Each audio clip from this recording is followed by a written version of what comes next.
30 अक्टूबर 1962। स्थान संसद भवन। संसद भवन में बैठे नेताओं के चेहरे पर चिंता की लकीरें खिंची हुई थी।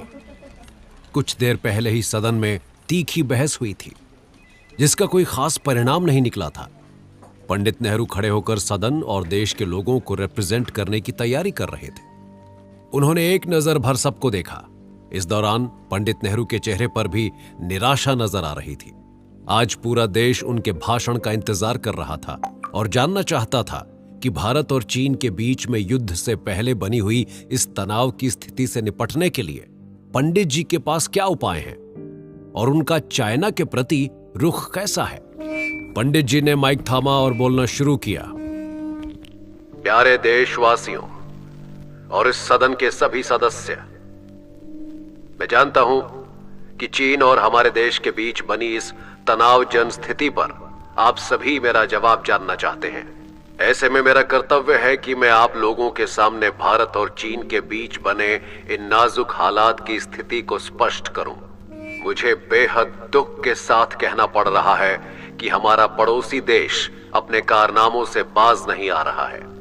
भारत की ओर से शांति की तमाम कोशिशों के बावजूद चाइना ने हमें धोखा दिया है। चाइना ने भारत के साथ हुए पंचशील समझौते का उल्लंघन किया है और वो ऐसा पिछले 5 साल से करता आ रहा है। लेकिन इस बार की स्थिति कुछ और है। इस बार के हमले ज्यादा भयावह हैं। यानी ये कहना गलत नहीं होगा कि आने वाले वक्त में सीमा पर तनाव बढ़ सकता है और हमें चाइना से 2-2 हाथ भी करने पड़ सकते हैं। ऐसी स्थिति में अपने देश की सेना पर मुझे विश्वास है। मेरे दिल में उन सभी जवानों के लिए सम्मान है जो इस वक्त सीमा पर डटे हुए हैं और देश की रक्षा करने के लिए तैयार हैं। मैं अब भारतीय जवानों से यही कहूंगा कि जवानों, किसी भी पल हमारा पड़ोसी हम पर अटैक कर सकता है। ऐसे में हमें हर हाल में पड़ोसी देश के मंसूबों पर पानी फेरना है। हमें लड़ना है और लड़कर इस देश की और अपनी मातृभूमि की रक्षा करनी है। इतना कहते हुए पंडित नेहरू भावुक हो उठे और दुखी मन से जाकर अपनी जगह पर बैठ गए। संभवतः वो ये जानते थे कि अगर भारत और चीन के बीच युद्ध हुआ तो देश की परेशानी बढ़ने वाली है, क्योंकि भारतीय सेना युद्ध लड़ने की स्थिति में नहीं थी। अचानक आज पंडित जी ने सेना को किसी भी स्थिति के लिए तैयार रहने के लिए बोल दिया था। 18 नवंबर 1962 सुबह के लगभग 3 बज रहे थे।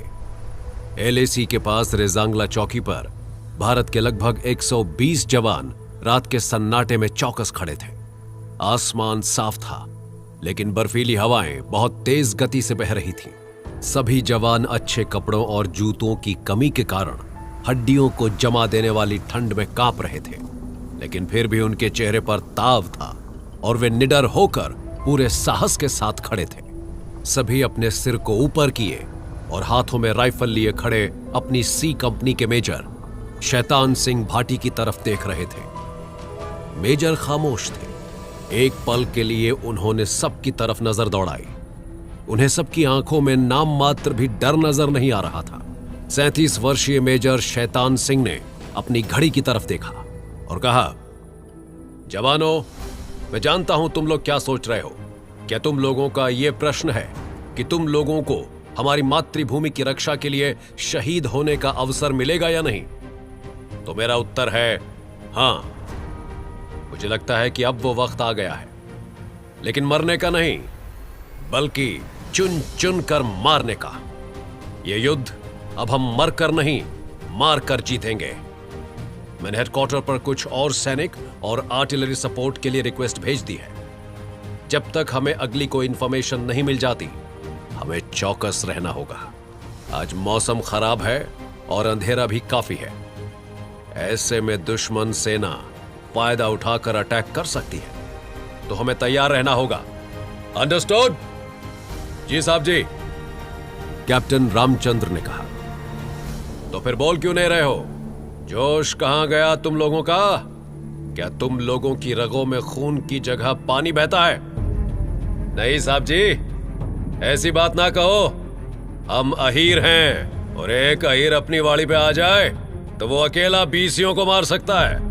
अगर मैंने अपने हाथों से उन साले चीनियों की गर्दनें ना तोड़ दी तो मेरा नाम संग्राम सिंह नहीं। लंबे 6 फुटे जवान संग्राम सिंह ने पूरे जोश के साथ कहा। संग्राम सिंह एक पहलवान थे और उस समय उनकी आंखों में चीन के प्रति गुस्सा साफ नजर आ रहा था। अरे संग्रामिया, ठंड रख भाई, तेरे हाथ में बंदूक है ना, सीधी खोपड़ी पर गोली मारना। क्यों अपने हाथ खराब करने हैं तुम्हें? उसके पास खड़े जवान ने धीमे से कहा ताकि उसकी बात मेजर को सुनाई ना दे।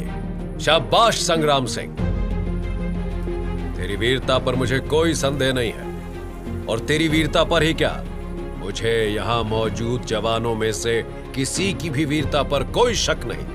तुम लोग भारत मां के वीर हो, इसलिए यहां हो। तो जवानों, हो तैयार? जी साहब जी, हम तैयार हैं। तो ठीक है, अपने पेट की भूख उन चीनियों को कच्चा चबाकर ही मिटानी है। आने दो सालों को, देखते हैं कितना टिक पाते हैं हमारे आगे। मेजर शैतान सिंह ने गुस्से में अपनी भौहों को तानते हुए कहा।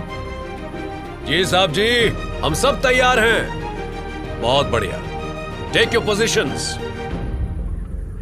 मेजर ने जोशीले अंदाज में कहा, जिसके बाद सभी जवान दौड़कर बंकरों में छिप गए।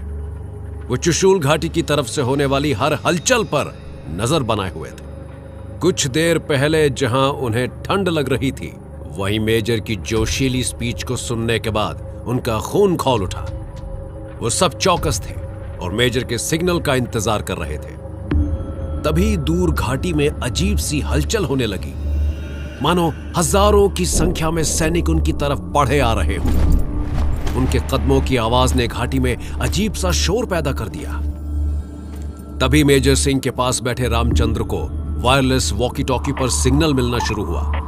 अजीब सी सर्र सर्र की आवाज के बाद सामने से आवाज आई, hello captain, please check. Hello captain Ramchandra. Hariram this side sir. हजारों की संख्या में दुश्मन सैनिक हमारी तरफ बढ़ रहे हैं। उनके पास टॉर्च है और वो काफी तेजी से बिना आवाज किए हमारी ओर आ रहे हैं। सर, वो हवा की वजह से मुझे कुछ क्लियर दिखाई नहीं दे रहा है, लेकिन सर चीनियों की संख्या बहुत ज्यादा है। ओवर। हरिराम, मेजर बोल रहा हूं। We are ready to take on. हम सालों को छोड़ेंगे नहीं आज। You have to come back. I repeat, you have to come back. Over. Major ने कहा, जिसके बाद हरिराम और उसके साथ 2 सैनिक जिन्हें गश्त के लिए भेजा गया था वो दौड़ते हुए वापस आ गए। कुछ ही देर में उन्होंने अपनी पोजीशंस ले ली। घाटी में उस वक्त घोर शांति पसरी हुई थी। ऐसा लग रहा था जैसे आने वाले तूफान से पहले की शांति हो। मेजर शैतान सिंह ने हमला करने से पहले सबको अलर्ट करने के लिए अपने हाथ से इशारा कर दिया, जिसके बाद सब अलर्ट हो गए। उन्होंने अपनी गन्स को लोड कर लिया। अगले ही पल हजारों सैनिकों के कदमों की आहट सुनाई देने लगी और फिर भारी संख्या में चीनी सैनिक रेजांगला की तरफ दौड़ते हुए आने लगे। जवानों, take your positions, ready to attack. 3, 2 and fire. Major Shaitan Singh ने जैसे ही कहा, भारतीय फौजियों ने मोर्टार, लाइट मशीन गन और बंदूकों से हमला बोल दिया। वो धड़ाधड़ गोलीबारी कर रहे थे। अगले ही पल एक एक करके चीनी सैनिक ढेर होने लगे। सालों को छोड़ना नहीं है हरिराम, संग्राम सिंह ने गुस्से में जोर से कहा, जिसके बाद वो और जोश के साथ गोलीबारी करने लगे। लगभग 20 मिनट तक लगातार गोलीबारी करने के बाद अचानक मेजर शैतान सिंह को कांच के टूटने जैसी आवाज सुनाई दी और उसके बाद गोलियों के शोर के बीच अजीब सी आवाज सुनाई देने लगी। Stop the fire! Stop! Stop! आक्रमण रोको! मेजर सिंह ने जैसे ही ऑर्डर दिया, सबने गोलीबारी बंद कर दी। What happened, major? आपने रोक क्यों दिया? टॉर्च ध्यान से देखो, सामने क्या है कैप्टन रामचंद्र?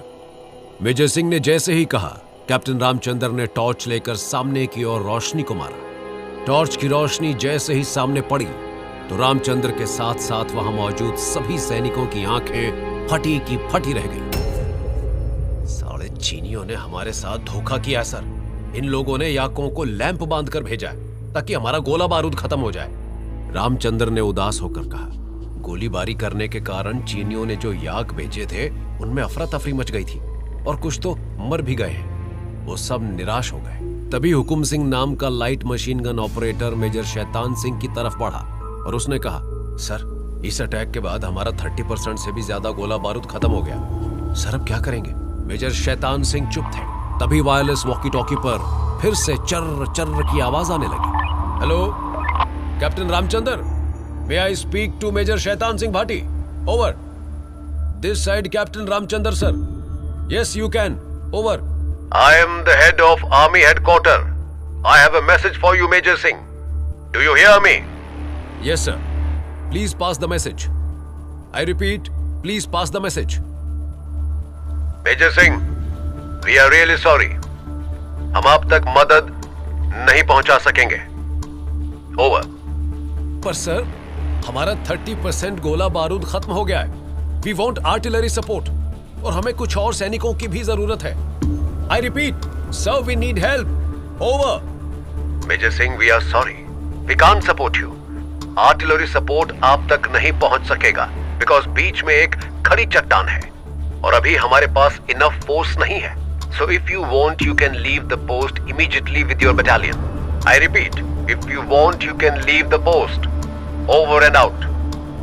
वॉकी टॉकी पर मैसेज मिलते ही मेजर शैतान सिंह निराश हो गए। वो सब अब मेजर सिंह की तरफ देखने लगे तो वहीं मेजर सिंह के दिमाग में अब यह सवाल था कि आखिर क्या वो युद्ध के मैदान को छोड़कर एक कायर की तरह अपनी बटालियन के साथ पीछे हट जाएं या फिर इतने कम हथियारों और मात्र 120 सैनिकों के साथ चीनी सैनिकों का सामना करें। आखिर मेजर शैतान सिंह का क्या डिसीजन होगा? जानिए इतिहास की सबसे महान लड़ाइयों में से एक रेजांगला के बारे में।